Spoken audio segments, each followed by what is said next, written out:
Mike Yenni said he did not have sex with a then 17-year-old high school graduate. Yenni sat down with us for an exclusive interview. Tonight we hear more from the Jefferson Parish president and also his wife, Michelle Yenni. Should an elected official like that be texting a high school graduate explicit things? Like I said, it was a poor decision on my part. It was a bad mistake. So absolutely not. I can't tell you enough times, and I can't tell my family and the people enough times how sorry I am for doing something so bad. Even if voters don't recall you, do you think your political career is over?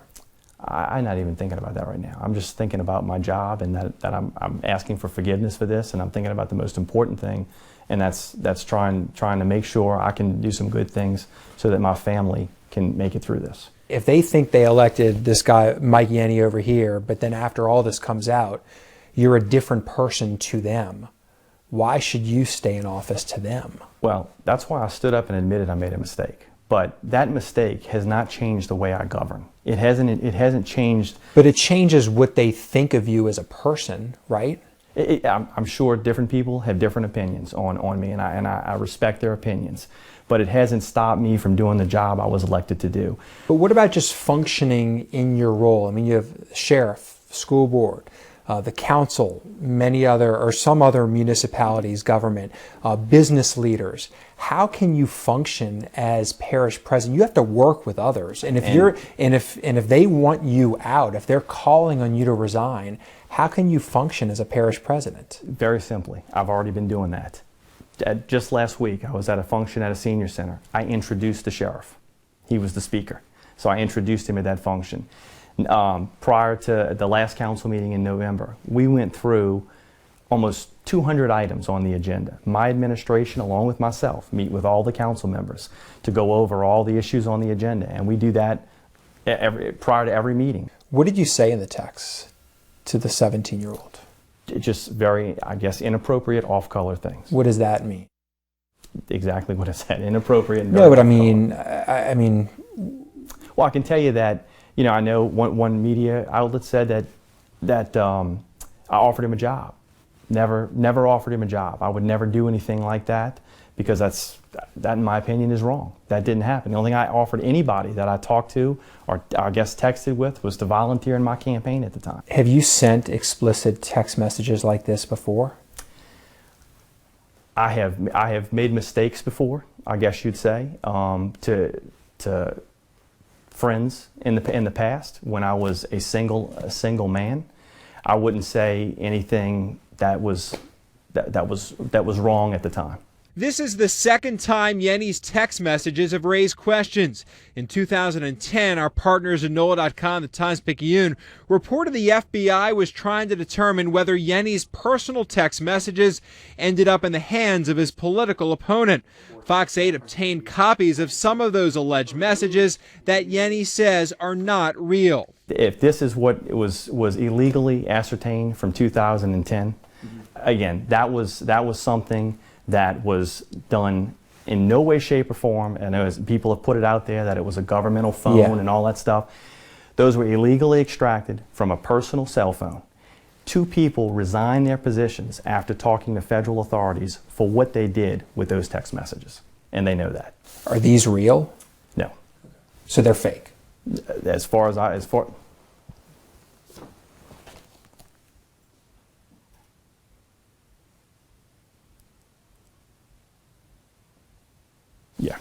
Yeah.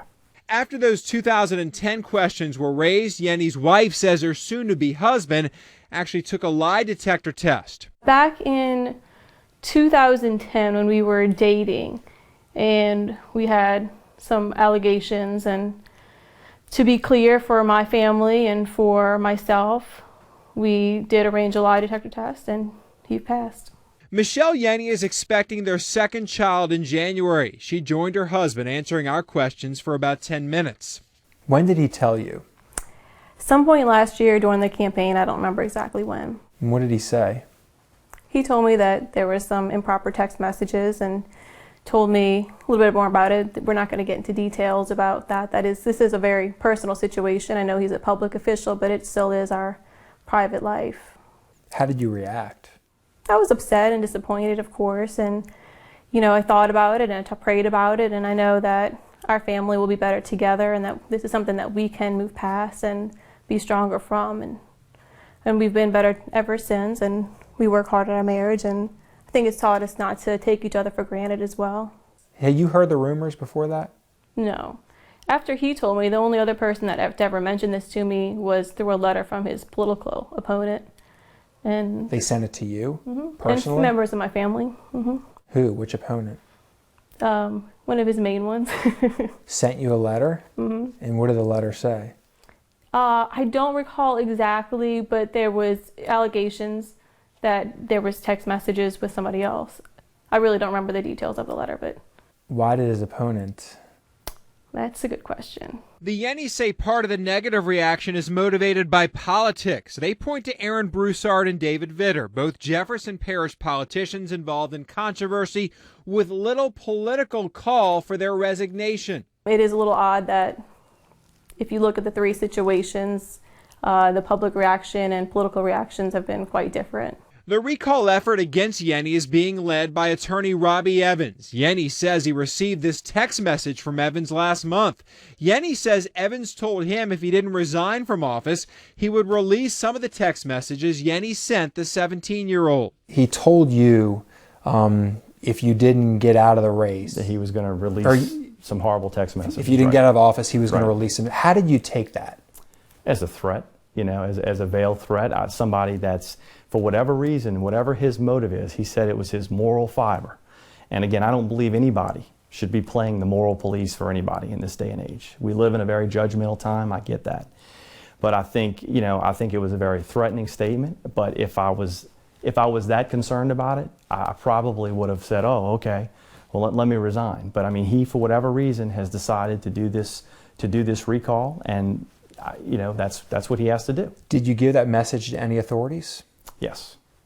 Yes, I did. Because I find it to be a very threatening message, just to threaten somebody, to say that if you don't do this.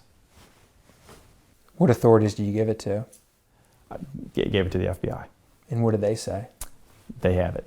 Mike Yenni says he's apologizing for sending improper text messages. Yenni wouldn't say if he bought the then 17-year-old high school graduate a pair of underwear. Yenni told us they did not have sexual contact. He disappointed a lot of the people who voted for him. Do you get that? I mean, what do you say? You know him better than anyone. I mean, I was disappointed as well.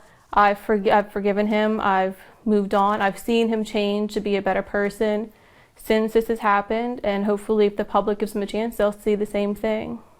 How can we trust him?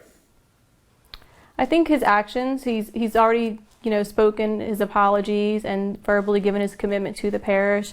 And I think watching his actions and seeing his actions, I trust him, and I think everyone else will too. Some people have asked if I thought Mike cheated on me, and the answer is no. I know there was 100% completely believe him when he says there was no physical contact. And this is something we've talked about many times, over the past year and a half. And I'm convinced of that. Do you ever think to yourself, like, what is my married husband doing explicitly texting a 17-year-old? Of course. Of course. I think we both ask ourselves that daily, if not periodically. But, there's so many good things about him. If this is the worst thing I've had to deal with, I can move on past this. He's a great father, a great husband. He works hard. He doesn't drink. He doesn't smoke. He's a good person. I mean, if he resigned, it'd make your life easier, right? It would, but the easiest route isn't always the best route. So you want him to fight through it? Yeah, I think for right now, he's always done a good job in office. He wants to do a good job and continue to do a good job in office, and I think that he should have that chance. Why put your family through this, I guess, in the fact that if you did resign, it would stop. So why put your family through this? Because that's taking the easy way out. That's taking the easy way out, to just walk away from this, move somewhere else, do whatever. I'm trying to prove that you can rise from a bad decision. And that's what I made, is a bad decision. And in the conversations I've had with my wife, we decided this. This was not a my decision. This was a we decision between us. I have to show that I can still be an effective leader and be a good person for the residents of this parish. Recall Yenni organizer Robbie Evans told us the FBI did interview him regarding an investigation into JP Registrar of Voters Dennis DeMarco. During that interview, Evans says they looked at his texts. Evans says the FBI told him they didn't consider them a problem, but told Evans to stop communicating with Yenni. Evans says he expected to receive a copy of the text Yenni sent the 17-year-old, but did not end up getting them. We have the first part of our interview with Yenni on fox8live.com. Yenni says this will be the only interview he does on this subject. And we should probably point out that the recall effort has a long way to go. It needs a lot more signatures. They have until April, mid-April or so, and they still have a ways to go to get those signatures, yes. All right.